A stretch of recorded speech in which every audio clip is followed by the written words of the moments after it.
अगर कोई 10 महीने पुरानी पार्टी बनी हो और उसको किसी सूबे की सत्ता में भागीदारी मिल जाए तो उन पार्टी के नेताओं के हौसले बुलंद होना लाजिम है। ऐसा ही कुछ जननायक जनता पार्टी के नेताओं यानी कि डॉक्टर अजय सिंह चौटाला और उनके सुपुत्रों दुष्यंत चौटाला और दिग्विजय चौटाला के मामले में है। और हरियाणा से चलकर वो अब राजस्थान के अंदर एक राजनीतिक ज़मीन को तलाश करने चल पड़े।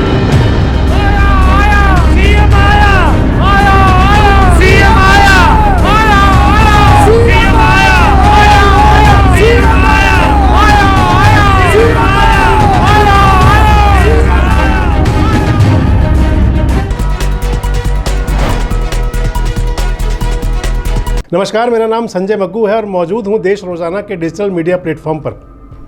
आपसे बात करने चला हूँ हरियाणा के उस राजनीतिक परिवार की कि जो अपने परिवार से अलग हुआ और अपने परिवार से अलग होकर के मात्र 10 महीने की मेहनत के अंदर एक ऐसा मुकाम पाया कि हरियाणा प्रदेश की सत्ता के अंदर भागीदार हो गया। मैं आपसे बात कर रहा हूँ हरियाणा के अंदर जननायक जनता पार्टी के नेताओं की। मैं आपसे बात कर रहा हूं दुष्यंत चौटाला की, दिग्विजय चौटाला की, जिन्होंने कि अपने पिता की गैर मौजूदगी में अपनी मां के आंचल की छाया के अंदर रह करके इस प्रकार का एक नया मुकाम पेश किया, एक ऐसी मिसाल पेश की कि मात्र 10 महीने की ज़बरदस्त मेहनत के बाद वो हरियाणा प्रदेश के उप मुख्यमंत्री हो गए। दौर याद होगा, जो लोग सियासत में रुचि रखते हैं उनको बड़े अच्छे से ध्यान होगा कि किस प्रकार से इंडियन नेशनल लोकदल पार्टी के अंदर दो फाड़ होने की बात चली थी। लोगों का ध्यान होगा कि कब इंडियन नेशनल लोकदल की रैली में जब दुष्यंत चौटाला बोलने खड़े होते थे तो आया आया सीएम आया के नारे लगते थे। और वो आया आया सीएम आया के नारे इस प्रकार से उस परिवार के एकजुटता को भेदने में कामयाब हुए कि कभी एक दूसरे के सुख दुख में साथी रहने वाले, कभी एक दूसरे की गलबहियाँ करने वाले, कभी एक दूसरे पर अपनी जान न्यौछावर करने वाले दो भाइयों के परिवार यानी कि अजय सिंह चौटाला और अभय सिंह चौटाला के परिवार अलग हो गए। और जब अजय सिंह चौटाला का परिवार यानी कि दुष्यंत और दिग्विजय अलग हुए तो लोगों को वो ध्यान होगा कि इंडियन नेशनल लोकदल की रैली थी, चौधरी ओम प्रकाश चौटाला मंच पर थे और वो रैली आखिरी रैली थी उस परिवार की जो एक ही रैली हुई थी।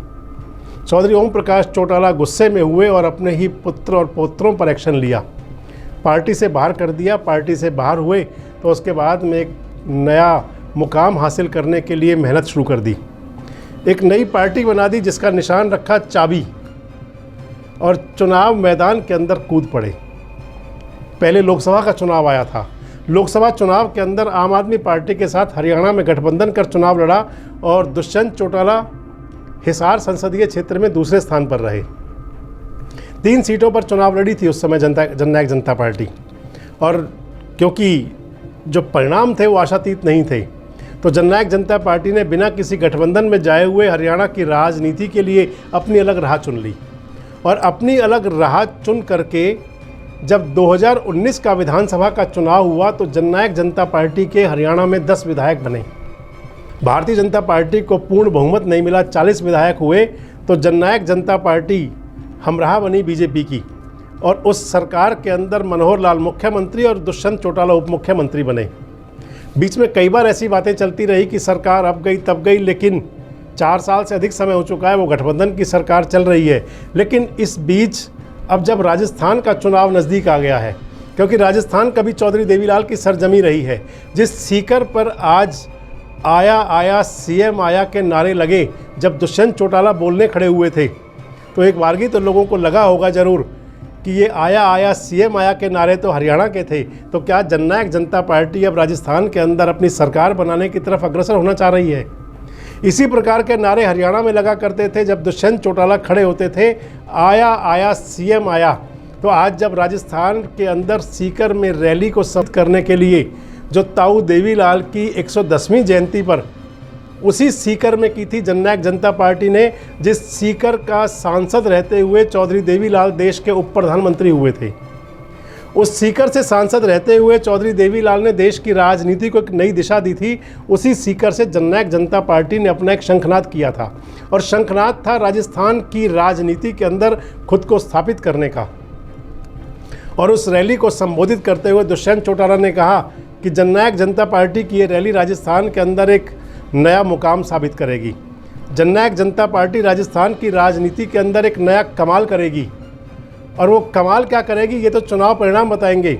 लेकिन राजस्थान की राजनीति के अंदर दुष्यंत चौटाला ने मान लिया जाए कि एक दावा जरूर पेश कर दिया।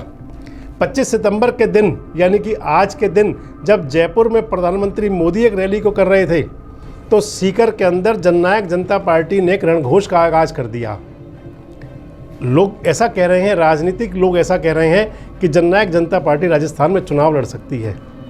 राजस्थान में अगर जननायक जनता पार्टी चुनाव लड़ती है तो क्या किसी गठबंधन में चुनाव लड़ेगी?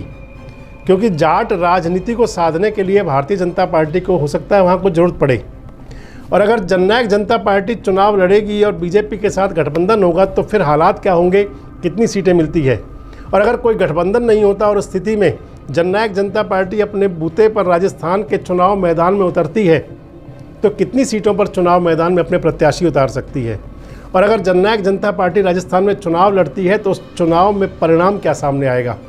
क्योंकि भले ही राजस्थान के अंदर चौधरी देवीलाल उप प्रधानमंत्री रहे हों, भले ही उस राजस्थान के अंदर डॉक्टर अजय सिंह चौटाला 2 बार विधायक रहे हों, लेकिन उस समय के बाद और देखा जाए तो आज तक राजस्थान की राजनीति में चौधरी देवीलाल के परिवार का कोई विशेष योगदान या विशेष दखलंदाजी रही नहीं।